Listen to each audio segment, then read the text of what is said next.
ഇതിപ്പോ എയിലുണ്ട്, പക്ഷെ ഇതിലില്ല.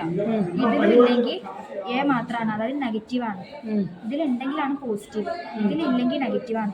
ഇപ്പൊ ഈ കുട്ടിന്റെ 3-ലും ഇല്ല, അപ്പൊ നമ്മൾ ഓ നെഗറ്റീവാണ് കൊടുക്കുക. പക്ഷെ എയിലും ഇല്ല, ബിയിലും ഇല്ല, ഇതിലും ഇല്ല, അപ്പൊ 3 നെഗറ്റീവായി. നമുക്ക് ഇതിലുണ്ട്, ഇതിലുണ്ടെങ്കിൽ എ പോസിറ്റീവ്, ഇത് 2-ലാണെങ്കിൽ ബി പോസിറ്റീവ്. ഇനി ഇതിൽ 3-ലും ഉണ്ടെങ്കിൽ എ ബി പോസിറ്റീവ്. 3-ലും ഉണ്ടെങ്കിലാണ് എ ബി പോസിറ്റീവ്. ഇത് 2-എണ്ണത്തിലും. ഇനിയിപ്പോൾ ബിയിലും ഇതിലാണെങ്കിൽ ബി പോസിറ്റീവ്, ഇനി ബിയിൽ മാത്രമാണ് ഇതിലും ഇതിലില്ലെങ്കിൽ നെഗറ്റീവ്. അതായത് ഇതിൽ തരി ഉണ്ടെങ്കിൽ പോസിറ്റീവ്, തരി ഇല്ലെങ്കിൽ നെഗറ്റീവ്. നമ്മൾ എ ആണോ ബി ആണോ കൺഫേം ചെയ്യണം. അപ്പോൾ എയിലുണ്ടെങ്കിൽ എ നെഗറ്റീവ്, ബിയിലാണെങ്കിൽ ബി നെഗറ്റീവ്.